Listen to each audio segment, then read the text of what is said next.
আমরা মূলত এই কয়জন এখানে এসেছি একটি ডেলিগেশন প্রতিনিধি দল। আমরা আয় ব্যয়ের যে হিসাব সেটা দিয়ে গেছি। আমি আপনাদের সামনে সংক্ষেপে এটা বলছি যে আমাদের যে প্রারম্ভিক স্থিতি সেটা ছিল 21,13,97,035 টাকা। 21,13,97,035 টাকা। এখন এখান থেকে আমরা উদ্বৃত্ত কত সেটাকে দেখাচ্ছি। এখানে আয় হয়েছে 22,19,55,182 টাকা, আর ব্যয় হয়েছে 15,26,10,857 টাকা। আচ্ছা, এই আয় এবং ব্যয় বিয়োগ দিয়ে আমাদের উদ্বৃত্ত রয়েছে 6,93,54,325 টাকা। আচ্ছা, চূড়ান্ত উদ্বৃত্ত ব্যাংকে গচ্ছিত 28,04,71,680 টাকা, হাতে নগদ 2,79,700 টাকা, সর্বমোট এখানে আছে 28,07,51,360 টাকা। এই হচ্ছে আমাদের আয় ব্যয় স্থিতি, আয় ব্যয় উদ্বৃত্ত। এবার যেটা হয়েছে সেটা আপনাদের কাছে আমরা পেশ করলাম। আমরা পূর্বের মতো গত বছরে যেভাবে দিয়েছি, তার আগের বছরে যেভাবে দিয়েছি, তার আগের বছরে যেভাবে দিয়েছি, যেভাবে আমরা এটা দিয়ে থাকি সেইভাবে একেবারে সমস্ত প্রক্রিয়া অবলম্বন করে দেওয়া হয়েছে। আমাদের যিনি অডিটর আছেন তিনি অডিট করেছেন, আমাদের কোষাধ্যক্ষ সাহেব সেটা দেখেছেন, এবং এটা অনুমোদন যারা করেন, আমাদের হিসাব নিকাশ যারা করেন, আমাদের দলের চেয়ারম্যান মাননীয় প্রধানমন্ত্রী তিনি সহ পার্টির মহাসচিব ওনারা স্বাক্ষর করেছেন। আমরা এখানে এসে আমরা সেটা হস্তান্তর করছি। এটা রাজনীতির, বিশেষ করে গণতান্ত্রিক রাজনীতির ক্ষেত্রে একটি জবাবদিহিতার যে জায়গা, জনগণের কাছে যে জবাবদিহিতার জায়গা, সেই জায়গাটি আরও পরিষ্কার করা, যে জায়গাটি আরও সমুন্নত রাখা। ডেমোক্রেসিতে একটি রাজনৈতিক দল বা একটি রাষ্ট্রের প্রতিটি প্রতিষ্ঠানের যে স্বচ্ছতা, সেই স্বচ্ছতা নির্ণয় করে হচ্ছে জনগণ এবং গণমাধ্যম। আমরা আপনাদের গণমাধ্যমের মাধ্যমে সেই স্বচ্ছতাটা তুলে ধরার জন্য যে আমরা যে নির্বাচনী যে আইন আছে সেই আইন অনুযায়ী প্রতি বছর 31শে জুলাইয়ের আগে বাৎসরিক যে আয় ব্যয়ের যে হিসাব সেটি জমা দেওয়া, সেটি আমরা সম্পন্ন করে আমরা সেটা জমা দিয়েছি। এটা জনগণের কাছে জবাবদিহিতা এবং আমাদের যে দলীয় আয় ব্যয়ের ক্ষেত্রে যে স্বচ্ছতা, সব কিছু মিলিয়েই এই কাজটি করা হয়েছে। আমরা মনে করি একটি গণতান্ত্রিক দেশে গণতন্ত্রকে শক্তিশালী করার জন্য যে সকল প্রক্রিয়াগুলো অবলম্বন করা দরকার, সেই প্রক্রিয়ার অংশ বলে আমরা মনে করি একটি বৃহত্তম রাজনৈতিক দল যারা একটি অবাধ সুষ্ঠু নির্বাচনের মাধ্যমে রাষ্ট্র ক্ষমতায় আসীন হয়েছেন, তারা কিভাবে দল পরিচালনা করেন, তারা পরিচালনা করতে তাদের আয়ের উৎস এবং ব্যয় কী করেছেন সেটা জনগণ জানানো উচিত। সেটি আপনাদের মাধ্যমে আমরা জনগণকে অবহিত করলাম আজকে এখানে। এবারে নির্বাচন দলীয় ভিত্তিতে হচ্ছে না, তো সেই ক্ষেত্রে নির্বাচন কে করবে না করবে এটা আদালতের বিষয়, এটা নির্বাচন কমিশনের বিষয়। তারা নির্ধারণ করবেন কি আইন আছে না আছে দেখে তারা সেই জিনিসটি করবেন। অন্য রাজনৈতিক দল কি বলল না বলল সেটা বিষয় নয়। প্রচলিত আইন এবং এখন যে আইন প্রণয়ন করা হয়েছে সেই আইন অনুযায়ী কারা নির্বাচনে যাবেন না যাবেন সেটা সম্পূর্ণ দেখা, এটা মনিটর করার দায়িত্ব নির্বাচন কমিশন। আমরা তার কাছেই ছেড়ে দিলাম। আপনি কি যেন বলছিলেন? দেখুন, আমাদের প্রার্থিতা কিভাবে বাছাই হবে না হবে, এবার তো দলনিরপেক্ষভাবে নির্বাচন, দলনিরপেক্ষ বলছে যে দলের প্রতীক নিয়ে কোনো নির্বাচন হচ্ছে না।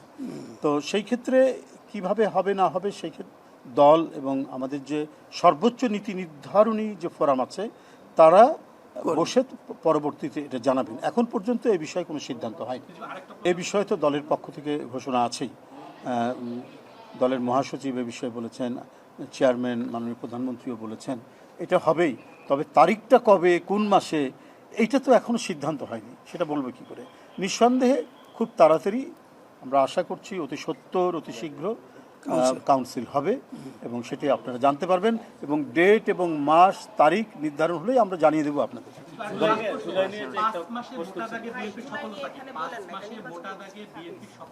আমাদের নানাবিধ সফলতা রয়েছে।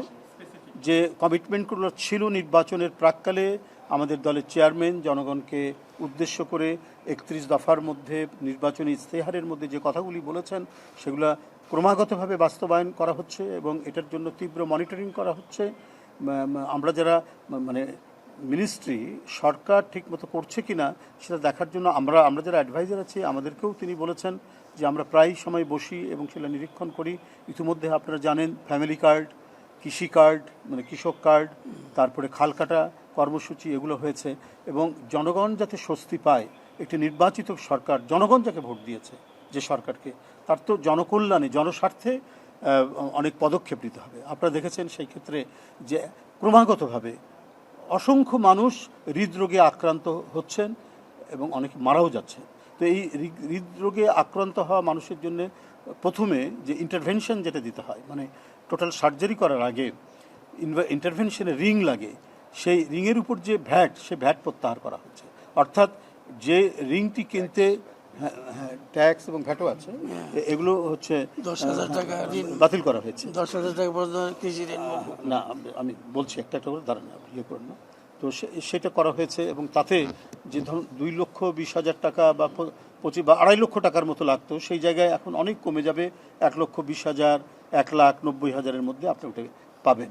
তারপরে আপনারা নিশ্চয়ই জানেন যে খুব দুরারোগ্য ব্যাধি, গরিব মানুষ যারা, হতদরিদ্র মানুষ যারা ওই ব্যাধির চিকিৎসা করতে পারতো না, যেমন ক্যান্সার রোগ, কিডনি রোগ, তারপরে থ্যালাসেমিয়া, তারপরে হৃদরোগ, এই হতদরিদ্র মানুষ আগে পেত হচ্ছে 50,000 টাকা, সেটা বৃদ্ধি করে করা হয়েছে 1 লাখ টাকা এবারের বাজেটে। এই সরকারই করেছে। তো সুতরাং জনস্বার্থে যে পদক্ষেপগুলো নেওয়া দরকার সেটা নেওয়া হয়েছে এবং উনি যে প্রতিশ্রুতি দিয়েছিলেন কৃষি ঋণ মওকুফ করার, যে সেই কৃষি ঋণ তিনি 10,000 টাকা পর্যন্ত তিনি এটা মওকুফ করেছেন। তো এগুলো প্রত্যেকটাই হচ্ছে জনস্বার্থে গুরুত্বপূর্ণ পদক্ষেপ। যেহেতু এই সরকার জনগণের একটা অবাধ সুষ্ঠু নির্বাচনের মাধ্যমে নির্বাচিত, তাই জনস্বার্থের বিষয়গুলোকে গুরুত্ব দিচ্ছেন এবং সেগুলো হচ্ছে। আর আপনি যেটা জুলাই বললেন, নিশ্চয়ই জুলাই একটি বিপ্লব এদেশে অনুষ্ঠিত হয়েছে। এটি গণতন্ত্রের জন্য, গণতন্ত্রকে শক্তিশালী করার জন্য, এবং যে লড়াইটি বিএনপির নেতৃত্বে 17 বছর বিভিন্ন রাজনৈতিক দল করছিল, সেটির একটি চূড়ান্ত বহিঃপ্রকাশ ঘটেছে।